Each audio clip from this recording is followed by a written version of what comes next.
Alright y'all, check this out. BCM Red here, bringing you another Commander Deck Tech. Today we're looking at Arabella, Abandoned Doll.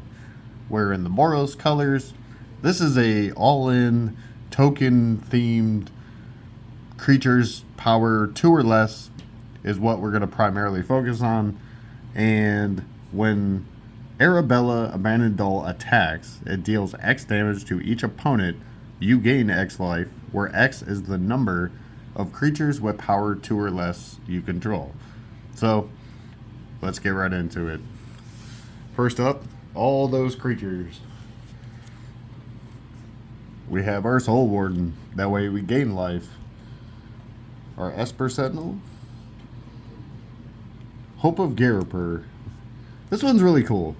It's a flying 1/1 that you can sacrifice, and until your next turn, target player who was dealt combat damage by Hope can't cast non-creature spells. Of course, we have Ocelot Pride. This is a very, very powerful card. It's a first strike lifelink with Ascend. If we control 10 or more permanents, we have the City's Blessing.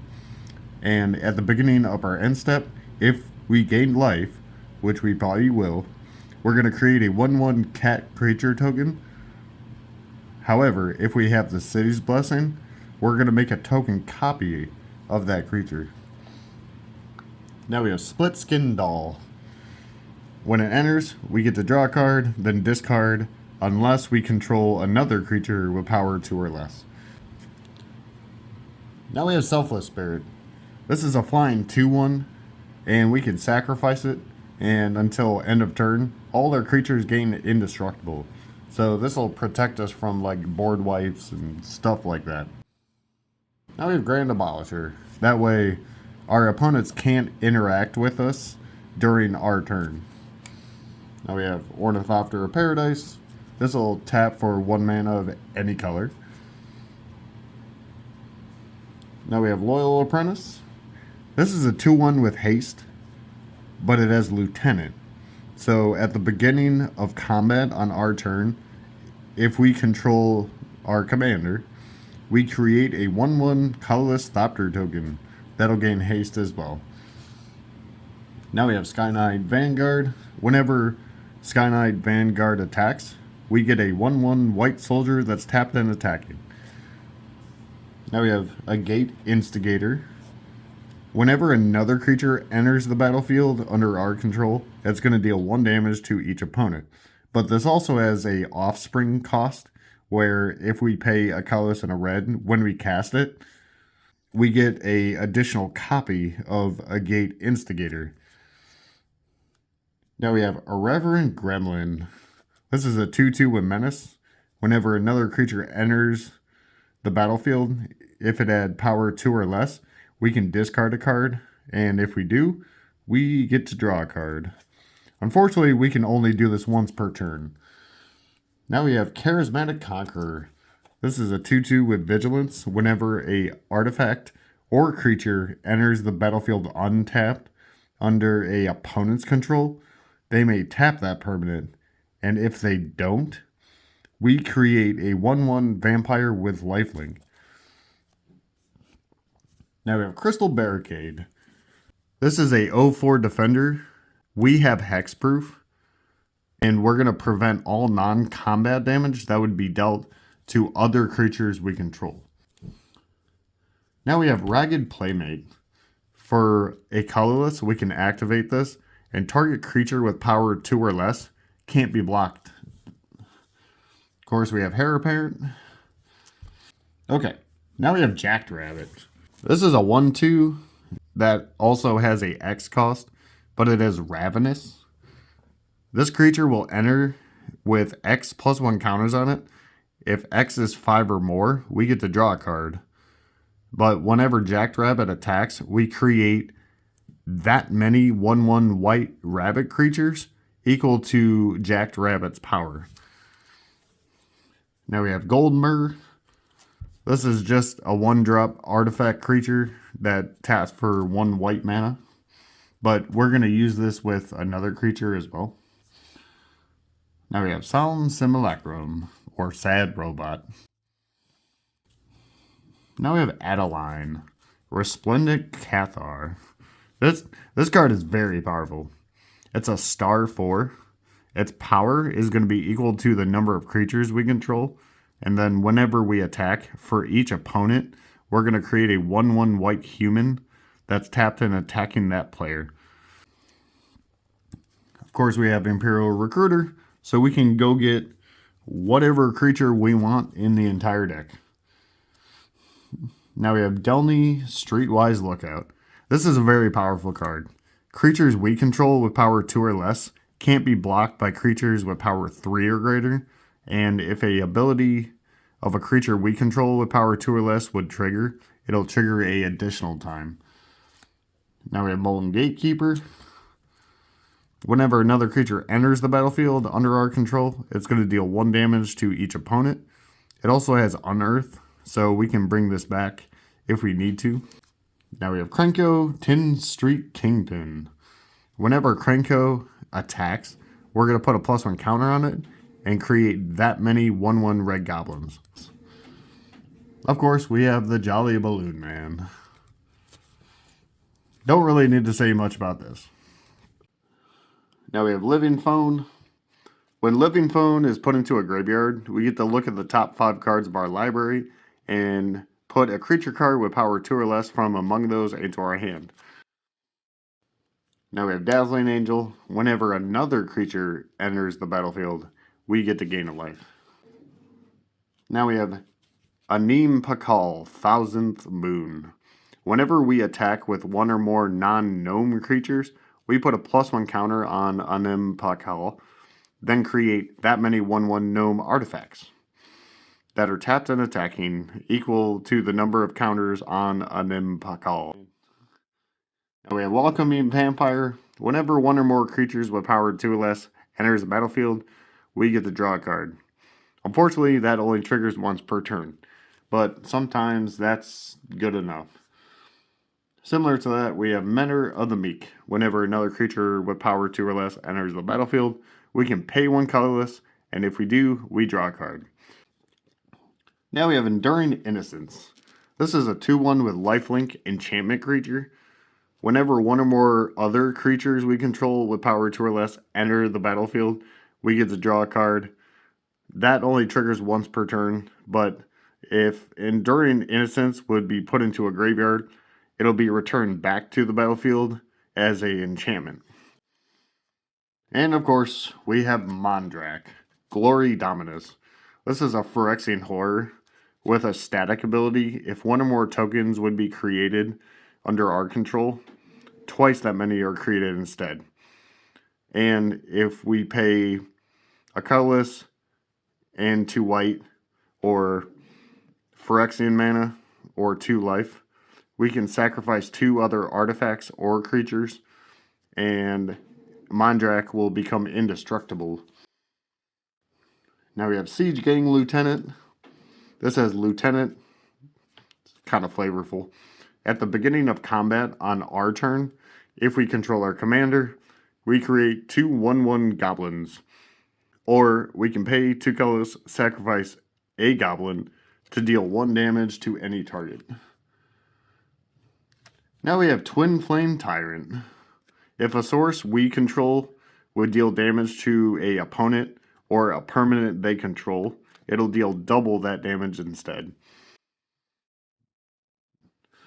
Now we have Ogier Tak, Deepest Foundation. This is a 6/6 vigilant creature. If 1 or more creature tokens would be created, we're going to create 3 times that amount instead. And if Ogier Tak would be put into a graveyard, it'll enter the battlefield tapped and transformed. It'll transform into a land, which is Temple of Civilization, which adds 1 white mana, or we can pay 2 colorless and a white, and we can transform Temple of Civilization back into Ogier Tak, the creature, but only if we attack with 3 or more creatures that turn. That's not going to be difficult.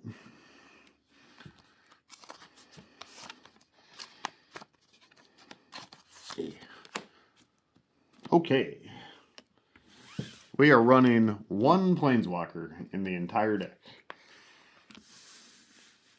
And it's Elspeth Sun's Champion. This was a very powerful card in Standard, but she has 3 abilities that we're going to use.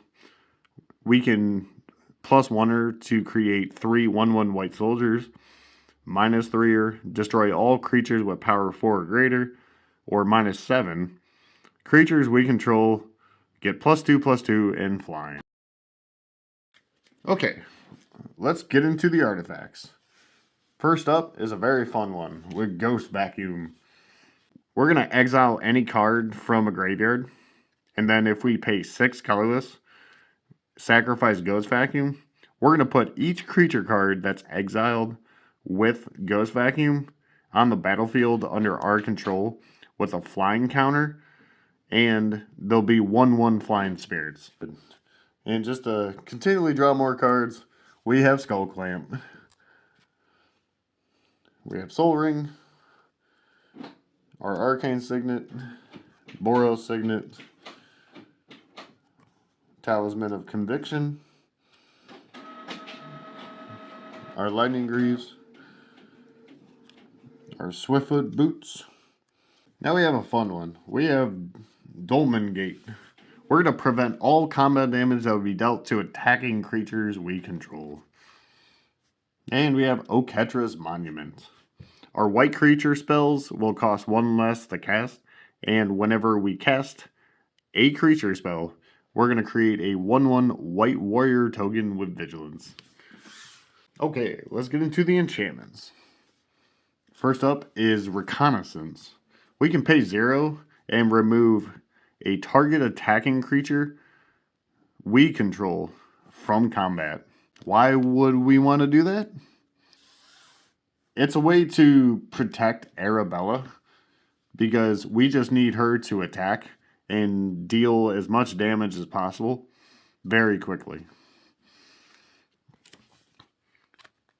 And because we're creating lots of tokens, we have Impact Tremors. Whenever another creature enters the battlefield, we're going to deal 1 damage to each opponent. Now we have Raid Bombardment. Whenever a creature with power 2 or less attacks, it's going to deal 1 damage to that player or planeswalker. Now we have Anointed Procession. If an effect would create 1 or more tokens under our control, it's going to create twice that many instead. So we're going to have Anointed Procession, Ogier Talk, and Mondrak. So we're going to be able to create lots of tokens very quickly and have a whole bunch of different triggers. Now we have Assemble the Legion. At the beginning of our upkeep, we put a muster counter on Assemble the Legion, and then we put a 1/1 red and white soldier equal to the number of muster counters. So this will scale every single turn, creating even more creature tokens. Now we got a fun one. We have City on Fire. This does cost 8 mana, but it has Convoke. We can use our creatures to help cast City on Fire, whether it be a colorless or if it shares a color with it, it'll pay for the red. But if a source we control would deal damage to a permanent or a player, it'll deal triple that damage instead. Okay, let's get into the instance. Of course, we have Path to Exile, Swords of the Plowshares. Now we have Secure the Waste. This is a very large X spell where we're going to create X 1/1 white warrior creature tokens. Now we have Boros Charm. Boros Charm is pretty much only here to protect our permanents, but if we have a kind of a large creature, we can give that creature double strike, or if our opponent is at exactly 4 life, we can just deal 4 damage to them. Okay, now we have Call the Coppercoats. This costs 2 colorless and a white, but it has Strive, which is kind of like Kicker. But this spell will cost a colorless and a white more to cast for each target beyond the first. we can choose any number of target opponents and create X11 white soldiers, where X is the number of creatures those opponents control. Okay, now we have Generous Gift. That way we can deal with problematic permanents. Similar to that, we have Chaos Warp. Now to protect our board, we have Flawless Maneuver. If we control our commander, we can cast this spell without paying its mana cost. Okay, now we have Luminous Rebuke. This is a spot removal spell that'll cost 3 colorless less to cast if it targets a tap creature. We're gonna destroy target tap creature. Okay, let's get into the sorceries. First up, we have Song of Totentans. This is a fun one. We're going to create X11 black rat creature tokens that can't block. Now we have the Battle of Bywater. We're going to destroy all creatures with power 3 or greater, and then we're going to create a food token for each creature we control. Now we have Tempt with Bunnies. This has a fun little thing called Tempting Offer. We're going to draw a card and create a 1/1 rabbit token, and then each opponent may draw a card and create a 1/1 rabbit token. For each opponent who does, we get to draw a card and create another 1/1 white rabbit. Now we have Hop to It. We're going to create 3 1/1 white rabbits. Now we have Midnight Mayhem. We're going to create 3 1/1 red gremlin creature tokens. Gremlins we control will gain Menace, Lifelink, and Haste until the end of turn. Now we have Raise the Past. We're going to return all creature cards with mana value 2 or less from our graveyard back to the battlefield. Now we have a split card with Dusk and Dawn. The Dusk part, we're going to destroy all creatures with power 3 or greater. And the Dawn side, if Dawn is in our graveyard, we're going to return all creature cards with power 2 or less from our graveyard back to our hand. Now we have Fell the Mighty. We're going to destroy all creatures with power greater than target creature's power. Okay, let's get into the land base. We have our Command Tower, our Arid Mesa, our Sacred Foundry, our Elegant Parlor as our Surveil land, Spectator Sitting as our Battle Bond land. Our check land is Clifftop Retreat. We have our Pain land with Battlefield Forge, our Filter land with Rugged Prairie. Now we have Sundown Pass.